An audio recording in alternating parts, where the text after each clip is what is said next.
Chagua Star TV, kituo kilicho bora. Star TV Brightness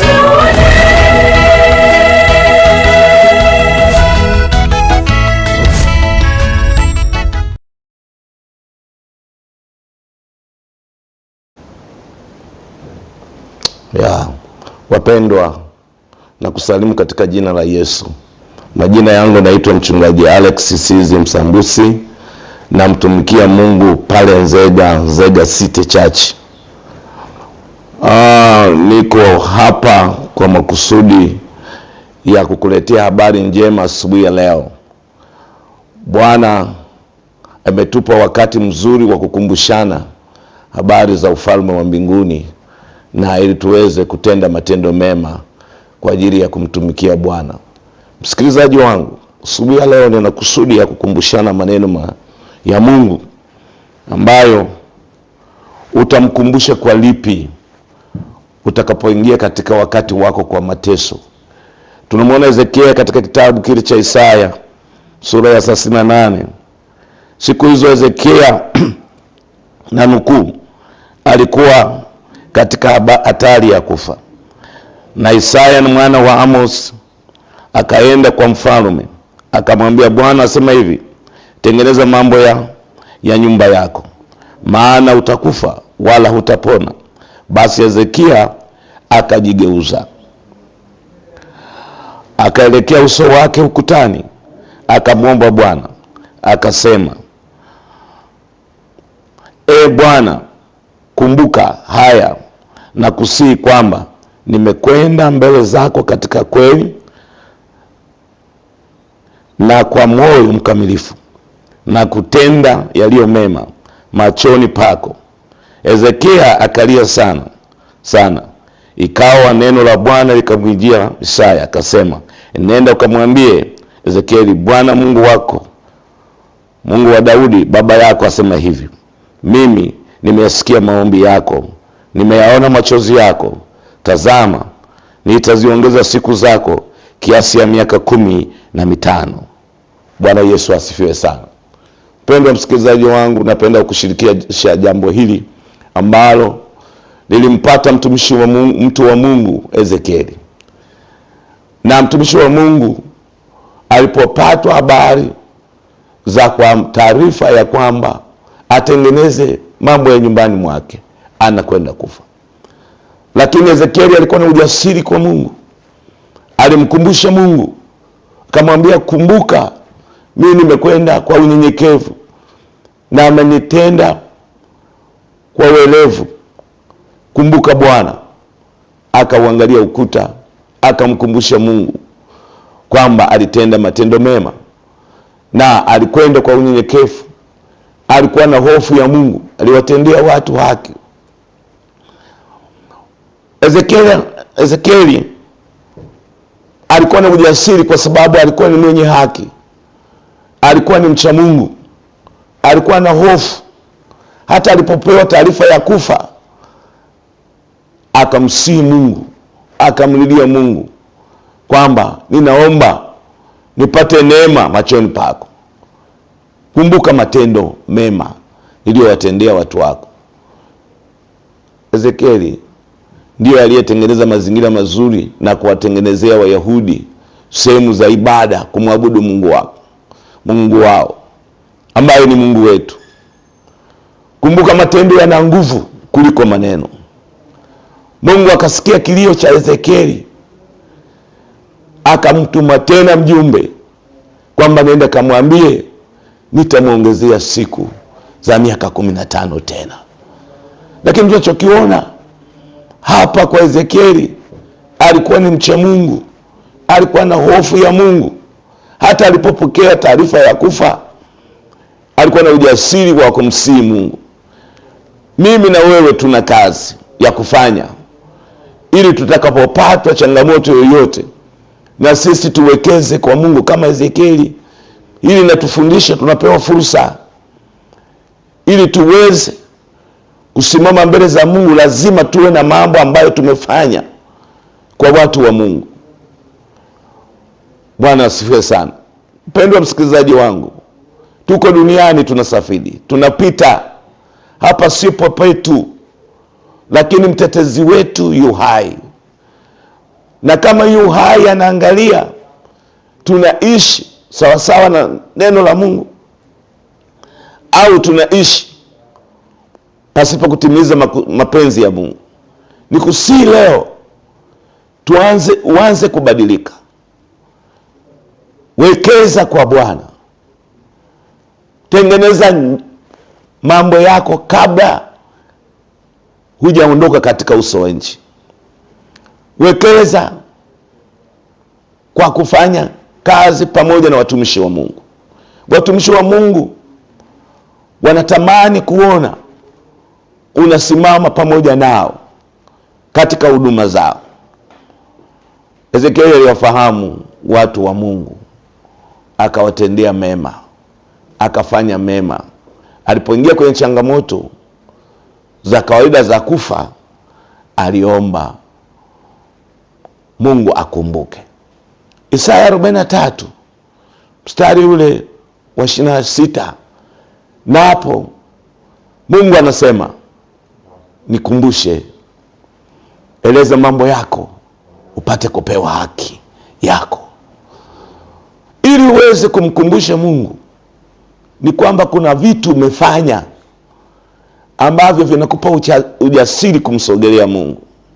Kumbuka tunatembea na changamoto mbalimbali. Ezekieli alipewa taarifa ya kufa. Sina maana kwamba wewe nakupa taarifa ya kufa, na wewe una mambo yako na changamoto unazozipitia. Yamkini hata watoto wako, yamkini hata ndoa yako.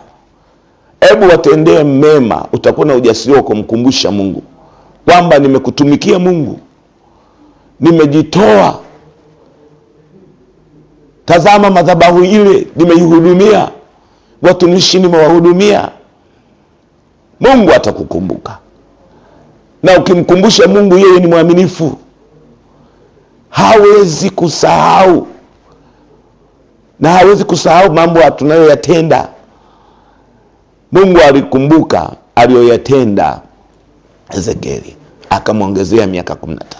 Tunatamani tu Mungu atufanyie, lakini na sisi tuna sehemu ya kufanya. Mungu ametuita na makusudi, ametuumba kwa ajili ya utukufu wake. Hebu tutumie nafasi hiyo vizuri kwa ajili ya utukufu wa Mungu. Kuna mahitaji mbalimbali katika dunia hii.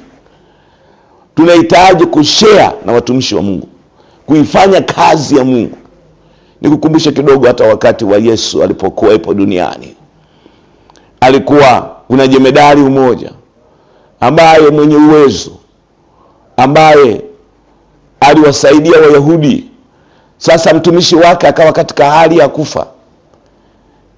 Tukifika mbinguni tutampongeza yule jemedari. Akawaambia Wayahudi na wazee, kaambia, kaniombee kwa Yesu habari kwa ajili ya mfanya kazi wangu, hawezi, yuko kwenye dalili za kufa. Yeye hakupata nani, yeye alipata ujasiri.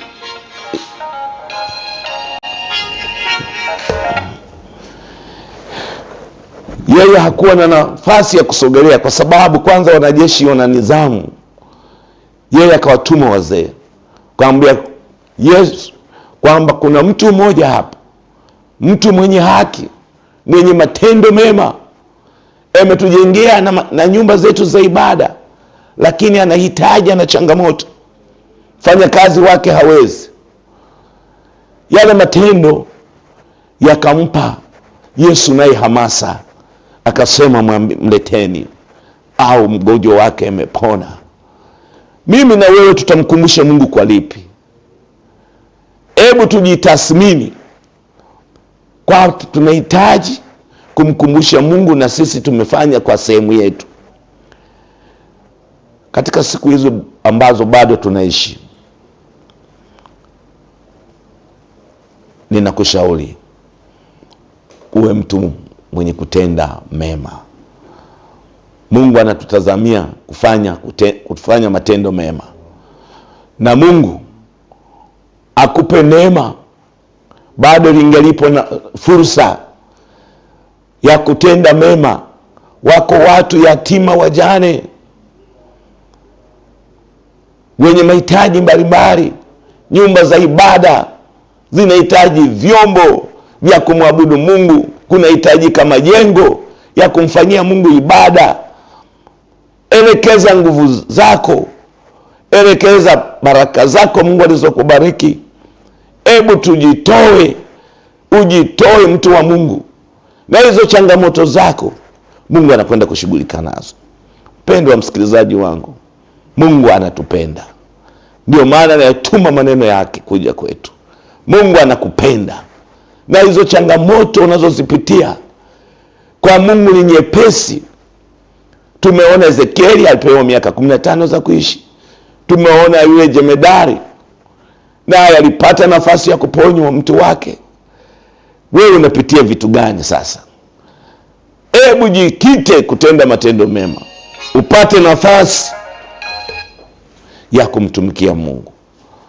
Kwa namna hiyo utakuwa na nafasi nzuri na utakuwa na ujasiri wa kumkumbusha Mungu. Nikupa ushuhuda tu mfupi. Juzi kuna kijana mmoja anaishi katika mji wetu wa Singida, lakini kuna siku moja aliingia kwenye uhitaji, anatafuta milioni 10. Vinginevyo bila hizo milioni 10 zitakuwa nyumba yake itachukuliwa. Alikuwa amechukua mkopo kwenye benki fulani, wamempa deadline ya kwamba tarehe fulani wanakuja kuchukua ile nyumba. Akanishirikisha, na kwa sababu nilikuwa nafahamu anatenda matendo mema, na si mwingine kijana wangu Julius Mabura, nikamwambia Mungu, kumbuka na huyu kijana amekuwa akitenda mema kwa watumishi mbalimbali wakipita pale Singida. Ameshirikisha, ametenda mambo makubwa kwa wachungaji mbalimbali, hakuchagua dhehebu. Baada ya siku 2 akaona mtu anamuingizia pesa zile zote na akamaliza hitaji lake. Ushuhuda huu ninakupa ni wa kweli. Naomba mpendwa, najua Mungu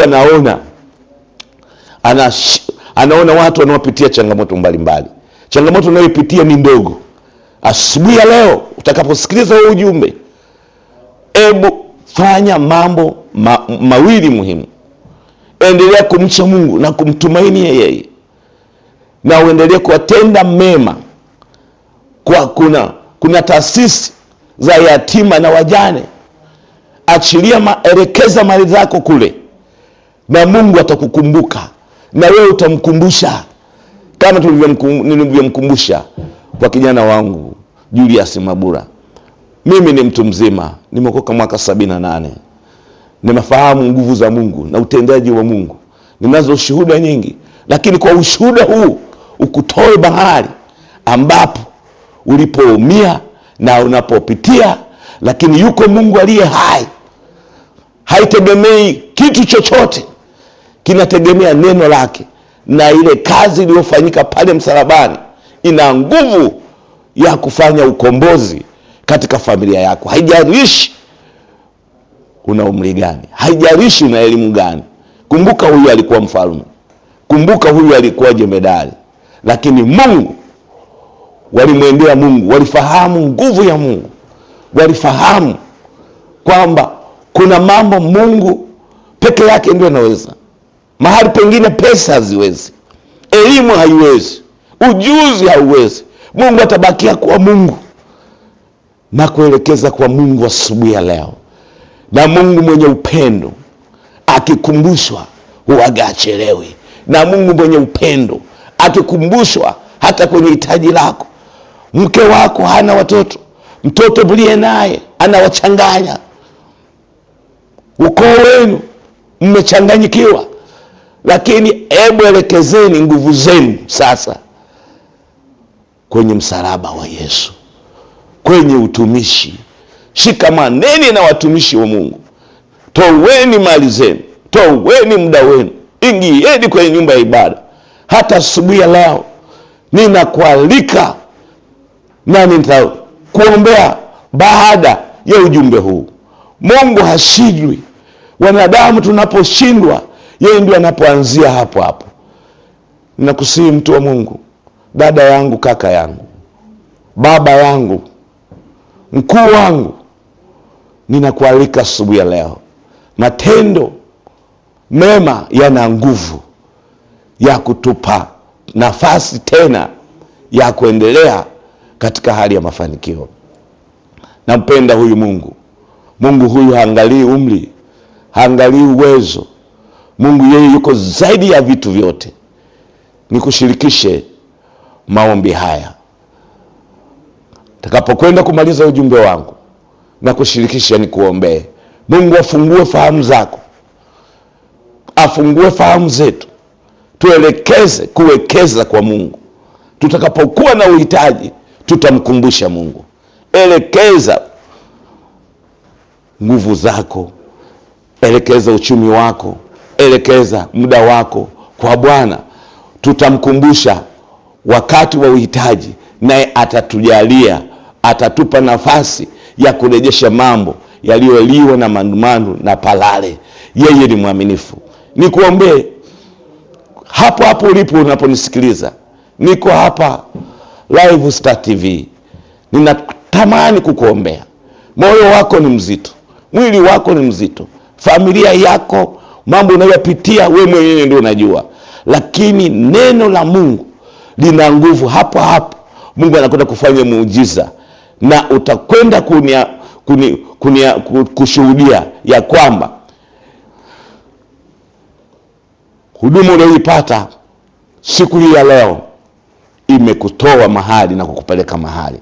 Hebu nikuombee kwa maombi haya machache, na baadaye nitakutambulisha naishi mji gani. Baba, katika jina la Yesu, tazama msikilizaji wangu anapitia changamoto mbalimbali. Mungu, ninaomba ukamguse katika mahitaji yake. Gusa ndoa yake, gusa uchumi wake, gusa watoto wake, gusa kila maeneo, gusa shamba lake, gusa mifugo yake, gusa supermarket yake, gusa magari yake, gusa shughuli zote mbalimbali, gusa mifupa iliyoharibika, gusa kila kitu katika jina la Baba na Mwana na Roho Mtakatifu. Amen. Asante msikilizaji wangu. Napokwenda kuhitimisha, nikutambulishe. Mimi naishi katika mji mdogo wa Nzega. Mji ule ambao kijiografia ni mji mzuri. Ukitaka kwenda Bukoba unapita pale. Ukitaka kwenda Dar es Salaam, ukipata kwenda Rwanda, ukitaka kwenda sehemu mbalimbali, kijiografia ni mji mzuri. Halafu napenda watu. Kanisa langu liko pale mtaa wa Ntinginya. Kanisa linaitwa Tanzania Assemblies of God, TAG Nzega City Church. Tunafanya ibada zetu kuanzia 1:30 mpaka 4:30. Tunakuwa tunahitimisha. Tunawapenda wageni. Na sasa hivi asubuhi ya leo nimemwacha mama mchungaji kwenye huduma. Tulikuwa na maombi ya siku 21. Ninakualika, unaweza kufika pale. Mungu anaweza kuleta, anaweza kukupa majibu yako. Kuna madhihirisho na nguvu za Mungu. Tunamtumainia Mungu. Watu wengi wamefunguliwa, waliokuwa hawawezi, waliokuwa hawana watoto, waliokuwa mambo yao yamepinda. Kama yule mama mgongo wake ulikuwa umepinda, tumewasaidia watu wengi. Tunazo shuhuda mbalimbali. Nikukaribishe mwana wa Mungu katika jina la Mwokozi Yesu. Amen. Nikukumbushe simu yangu ni 0768 81 32 32. Simu ile inapatikana wakati wowote, masaa yoyote. Nikukumbushe tena majina yangu. Naitwa mchungaji Alex Sizi Msambusi. Na baada ya kipindi hiki ninakwenda kwenye kanisa letu la City Harvest, liko pale Kahama Ilemela. Linahudumia wanafunzi, wataalamu mbalimbali, watu wa kimataifa. Yuko mchungaji wangu Andrew Kayamba. Nitakuwa na ibada pale. Na simu yangu hii ukinipigia, tutawasiliana. Utafika bila kupoteza. Tutahudumiana kiroho. Mungu akubariki. Bye. Usikose kutazama kila siku ya Jumapili asubuhi. Njoo pamoja tumshangilie utatutendea